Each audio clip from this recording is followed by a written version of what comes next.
Movie inaanza kwa kusadikika kwamba kuna kisiwa cha ajabu ambacho ndani ya kisiwa hicho kuna wanawake bikra peke yao, hakuna wanaume hata mmoja. Na pia inasemekana kuwa kwenye kisiwa hicho kuna mbegu moja hivi ya ajabu kinoma inayotoka kwenye mmea fulani hivi ambayo inawafanya watu waweze kuishi mara 10 zaidi ya watu wa kawaida. Kwa mfano, kama unaweza kuishi maisha ya miaka 100, basi ukiwa kwenye kisiwa hicho unaishi miaka 1000. Basi watu kibao mwanangu walikuwa wanajaribu sana kwenda kwenye kisiwa hicho, lakini watu wengi kinoma walishindwa kukifikia. Kuna mwamba mmoja hivi anaitwa Song, na huyu mwamba alikuwa anatamani sana kuishi milele, na huyu mwamba alikuwa na kisaka hicho kisiwa ile mbaya mwanangu. Aliwatuma watu wake kwenda kukitafuta hicho kisiwa kila wakati. Na sasa kuna mshikaji mmoja anaitwa Wang, na Wang ndiye mhusika mkuu wa filamu yetu.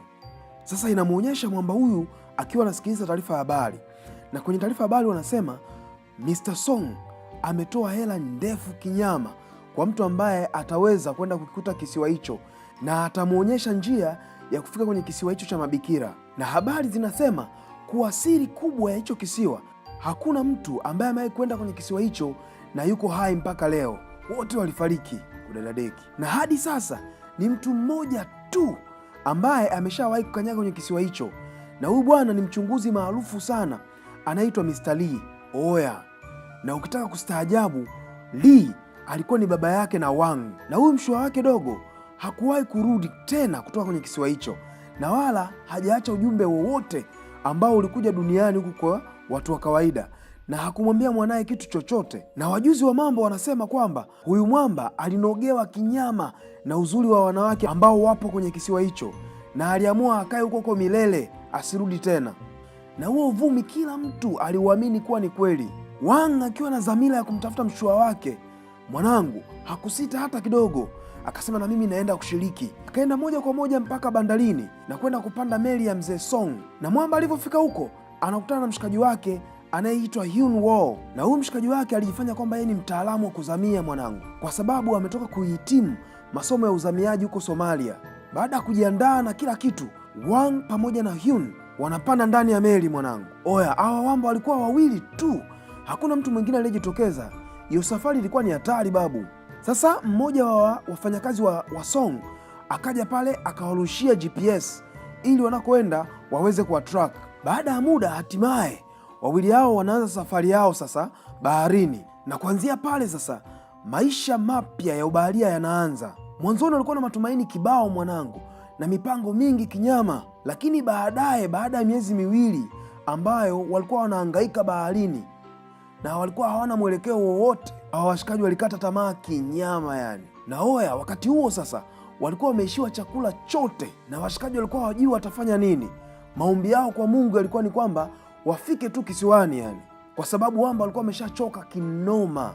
Na sasa pia hata GPS ilikawa haifanyi kazi mwanangu, washikaji wakawa wanalalamika kinyama. Oya, mara ghafla kundi la ndege kibao likawajalia juu yao mwanangu. Wang akiwa amekata tamaa, amelala zake chali mwanangu, akakuta kuna kitu kimemdondokea usoni, ili anapangusa anakuta ni kinyesi mwanangu, kumbe ni mavi fulani hivi ya ndege mwanangu. Oya, jamaa alivyoshtuka akamwambia mwanaye, oya, tupo karibu na kisiwa, haya mavi ya ndege haya, hawa ndege maana yake wako karibu kabisa na kisiwa mwanangu. Mshikaji anatoa darubini yake mwanangu na kuanza kuangalia ni nini kiko mbele. Oya, anamshirikisha mwanaye kwamba oya mwanangu, cheki mwanangu, ninaona kuna vitu kule mbele mwanangu, kisiwa hiki hapa mwanangu. Oya, mwamba alikuwa na furaha ile mbaya, hajawahi kuwa na furaha kama hiyo maisha yake yote. Lakini kwa bahati mbaya mawimbi yalikuwa ni makubwa kinyama, wasingeweza kwenda na boti yao mwanangu. Wanaamua kuiacha boti na kuanza kupiga mbizi mwanangu. Sini inayofuata inaonyesha washikaji wako ufukweni, ndo wanaamka mwanangu, lakini wanashangaa kuona jeshi la wanawake likiwa limewazunguka.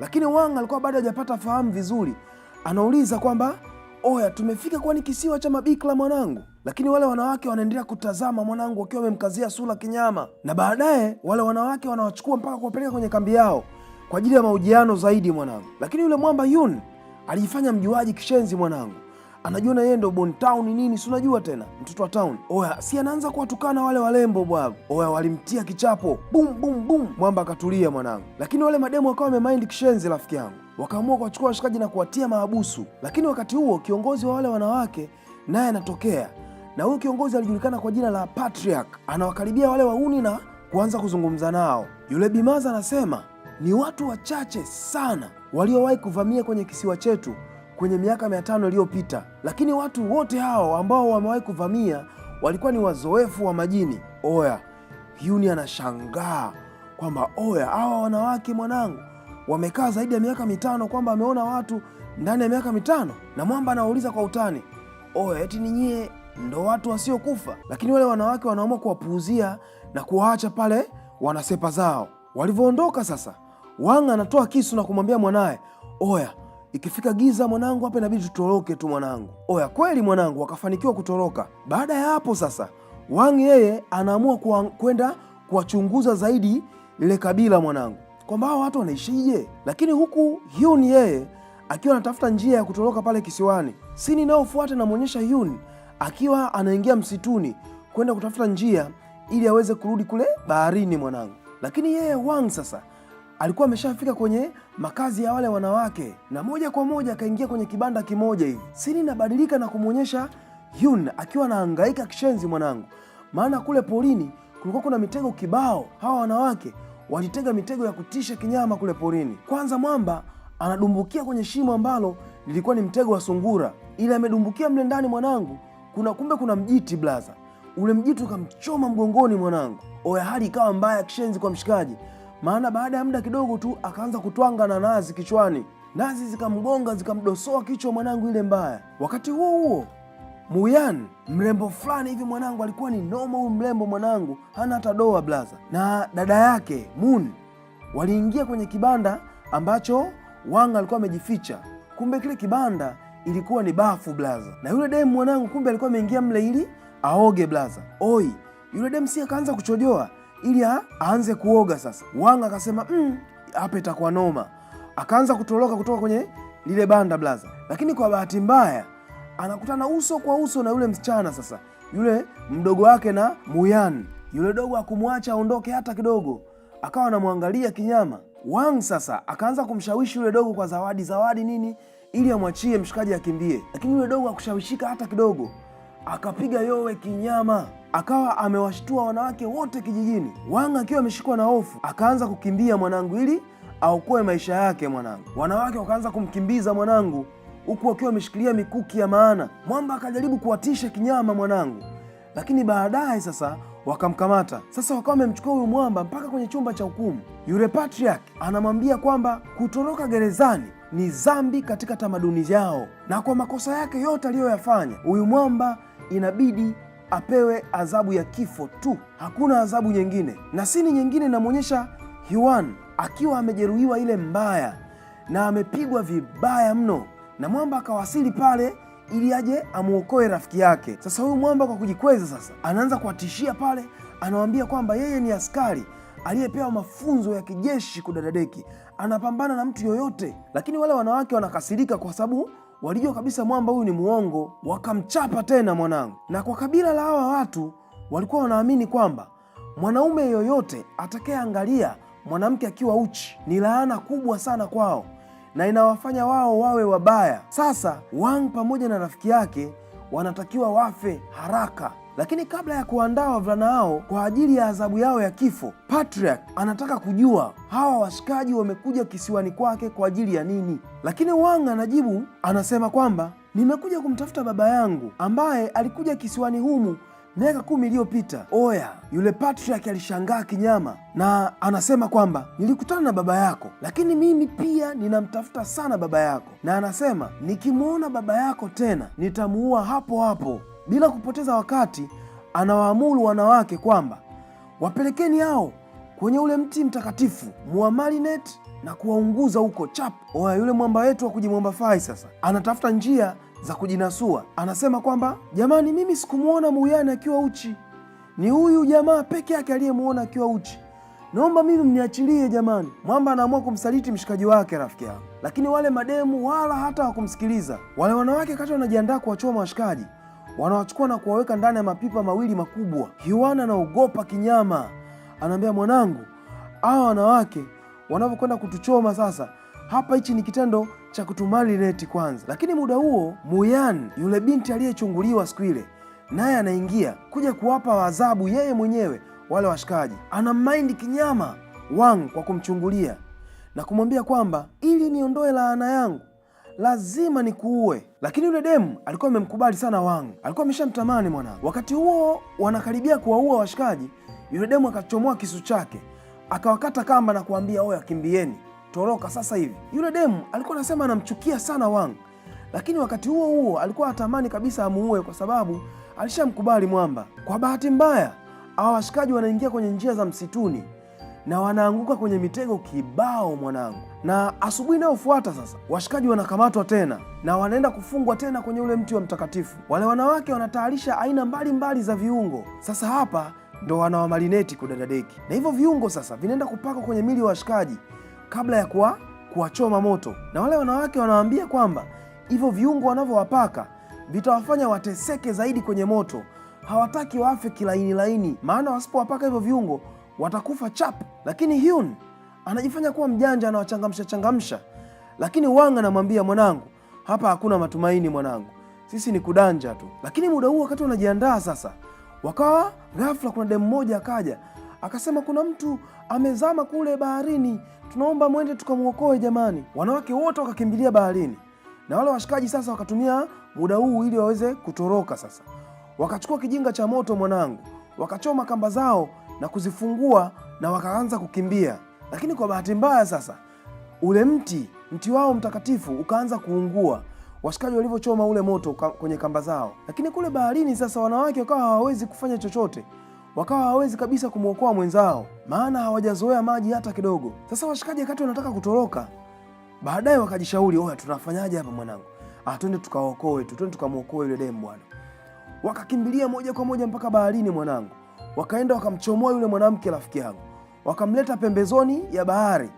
Alafu mshikaji akaanza kumpiga CPR pale mwanangu, anamsaidia ili aweze kuanza kupumua tena na kumtoa yale maji. Na baadaye sasa wanafanikiwa kumwokoa yule mwanamke rafiki yangu. Baada ya kufanikisha swala la uokozi, wale washikaji wanachukuliwa moja kwa moja na kupelekwa kwa Patriarch. Na yule demu aliyokolewa sasa anaanza kumwambia Patriarch, tafadhali wasamehe hawa kwa sababu wameokoa maisha yangu. Lakini wakati huo huo yule demu akawa ameanza kumkubali Huan. Mwamba akaanza kuokota dodo tena na yeye. Lakini muda huo huo tena wakawa wameshtuka kwamba mti wao mtakatifu umeteketea na moto. Na baada ya kujua kwamba waliosababisha moto ni wale washikaji, oya, yule mfalme wao sasa akasema, hawa wapuuzi wanakufa sasa hivi, wapewe adhabu tu. Lakini Muyan pamoja na Huang wakasema, tafadhali madamu, wasamehe, wape adhabu nyingine. Akawaambia kwamba ndani ya miezi 3 ule mti usiporudi kwa hali yake ya kawaida